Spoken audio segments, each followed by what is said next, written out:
Hello my dears, and welcome back to my corner of the internet. I'm Shannon, and today we have another book talk video to share with you guys. And today we are talking about Incidents Around the House by Josh Malerman. This was the first Josh Malerman book that I've read. I know he wrote Bird Box, and I've seen the movie, and I know he wrote a book called Pearl and one called Daphne. Haven't read any of them, but this one sounded too good to miss out on. First of all, that cover's so creepy. It's so creepy. And when I heard that it was told from the point of view of an 8-year-old girl named Bella, I was sold instantly, because there's something so extra creepy about horror when kids are involved. So how we'll do this for the book talk is how we always do it. I'll give you a synopsis, share some general thoughts, and then I'll give you a warning before I get into the spoilers, so you can click away if you do not want to hear them. So let's get on into it. Like I said, this book is told from the point of view of an 8-year-old girl named Bella. She is being tormented in her home by some sort of ghost or spirit that goes by the name Other Mommy. It's so scary. Other Mommy. So, and we meet Other Mommy right away, right at the beginning of the book. And Other Mommy wants to trade places with Bella. She keeps asking Bella, like, would you let me into your heart? And Bella keeps thinking that Other Mommy wants carnations, like the flower. But then she soon realizes, with the help of some adults in her life, that probably the word she's looking for is reincarnation. So Other Mommy wants to literally come inside of Bella. So quickly this whole family is being tormented. She tells her parents really quickly off the bat, which I liked, because so often, you know, a kid keeps it to themselves in these type of books, and it goes on and on before the parents know anything about it. But really early on, the parents are told, and now this whole family is being tormented. It's been a long time that Bella's been seeing Other Mommy. It started off in her closet, and then it would come out into her bedroom, and then eventually Bella's seeing Other Mommy outside of the house. And then eventually her mom sees her as well, and is rightfully horrified. And the thing about Bella too is she's very, she's a loner. She doesn't have many friends. She has one friend, and then she has her dad, who she calls Daddo, and her and her dad are really close. And then there's her mom. So it's just her and her mom and her dad and her one friend, but it's summertime now, so she's not seeing this friend until she goes back to school. And it's a lot of really, really dreadful atmosphere. Josh Malerman is incredible at building this dread, you know. We only see Other Mommy every so often, but we know she's always around. We feel it. He makes you feel it. And I loved that. I loved that. This is going to be, I'm not sure yet. I'm going to sit with it for another minute, but it's like a 4 or 5 star for me. I'm a part of a group on Facebook called Books of Horror, and I saw so many people talking about this, and for a lot of people, it truly, truly scared them. It didn't scare me so much as it just built that dread in me, and I appreciated that. Like, sometimes I like that just as much as a good scare. And I thought it was great. I thought it was really good. I'll definitely be reading more from Josh in the future, and I'll probably go back and visit some of his backlist as well when time allows. That's the thing, isn't it? There's so many good books and so little time.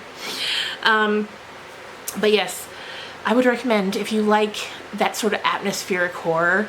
I listened to some of it in audiobook too, because I had some extra Audible credits laying around, and I was doing a lot of driving the past couple of days for purposes that may or may not be entirely related to escaping the heat and sitting in my air-conditioned car. So I would listen to it on audiobook when I was in the car, and the narrator of this audiobook is so good. She's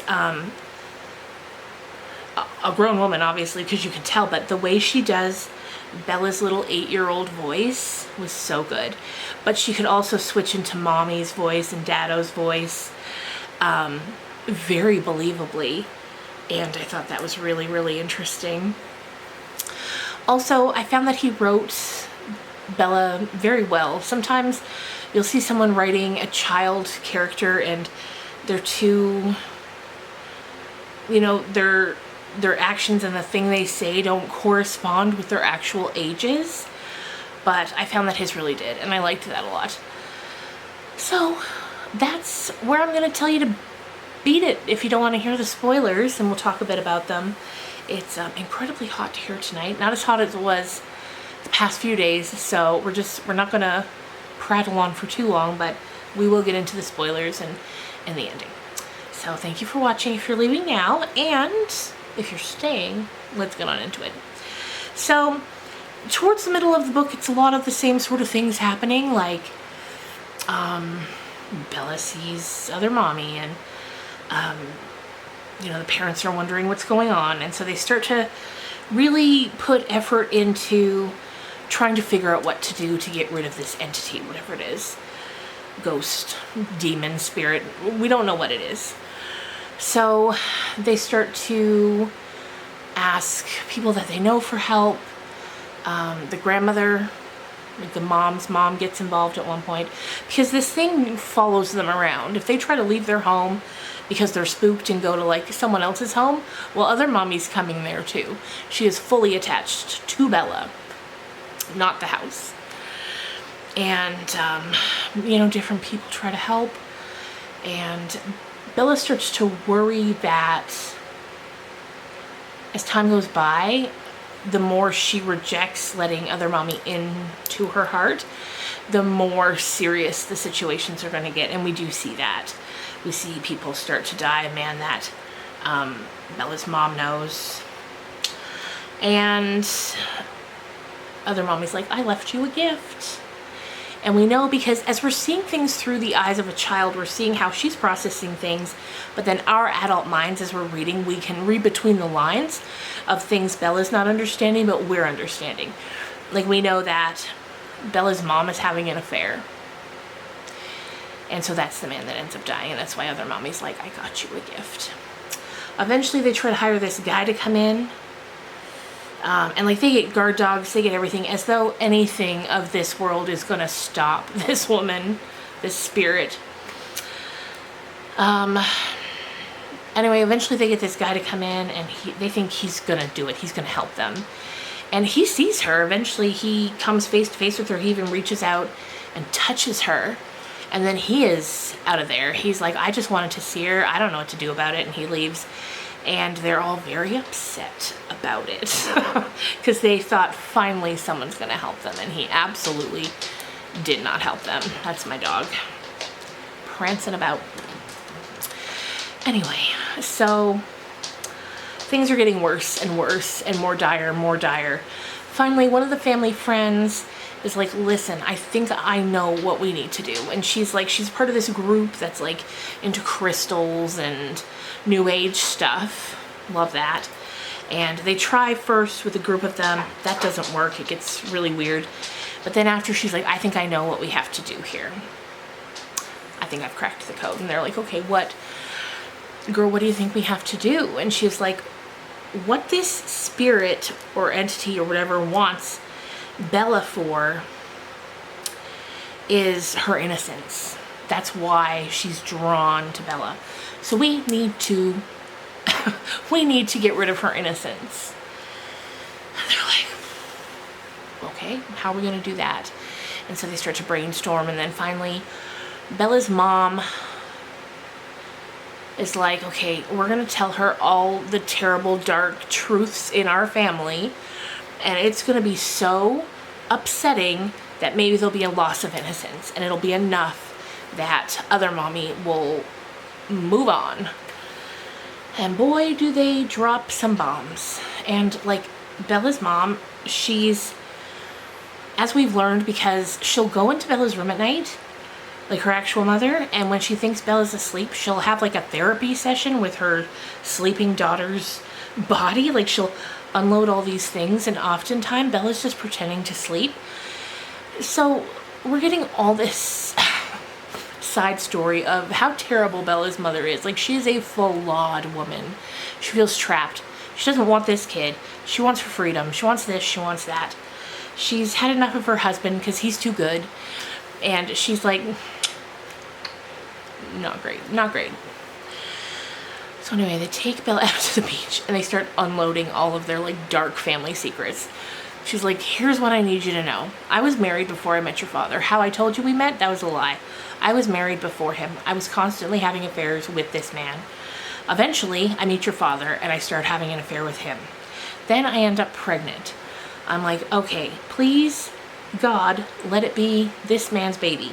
She takes his blood sample. She goes to get a DNA test when she's like however long, 9 weeks pregnant, however pregnant you have to be to get a DNA test. She finds out, not his baby. She's like, oh shit. So that means it's her husband's baby. She tells her husband everything eventually. He's like, I don't want anything to do with this baby. Get out of here. Then Bella's dad, for all intents and purposes, Daddo, he's like, I want to raise this child as my own. I love you.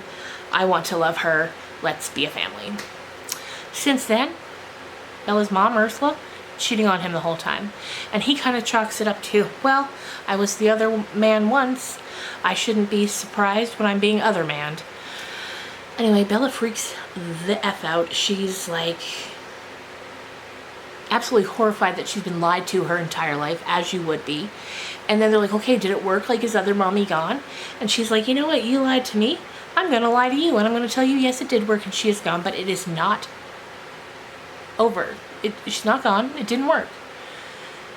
So now they go back to the house eventually. And the grandma's there. She comes to visit to see how things are going. Eventually, we're getting to the end now. Eventually, the mom and dad fall asleep. And then we learn that Bella's like dozing in and out of consciousness. Like, she's very tired. And then like the grandmother's moving places around the house. And at one point she knows like other mommies and her grandma. And so eventually she runs down, she gets away and she runs down to the closet because she's very scared. She runs down to the closet, she locks herself in there, and then she finds her grandmother's body in there. So her grandmother has been killed by other mommy. And then eventually her parents wake up because they hear this ruckus. And they go up the stairs. And Bella's really scared because she knows other mommy's upstairs. So her parents go up and then she hears a thud. And there's this part where she's reminiscing about how the thud reminds her of this time her and her dad were moving a table and a bowl fell off, and then her dad was like, oh, we should have moved. Like, it's this sweet memory. And then her mom's screaming and screaming and screaming. So eventually she goes upstairs and she sees her mom in one room, face down on the carpet. And she's like, oh, you're taking a nap. That's great. That's great. You do that. You take a nap now. I'll stand watch. She goes into another room. There's her dad, face down on the carpet. So we know they're both dead. And she probably also knows this, but like in her little girl mind, she's like, yep, good idea. You guys take a nap. I'll keep watch. So she goes into her bedroom.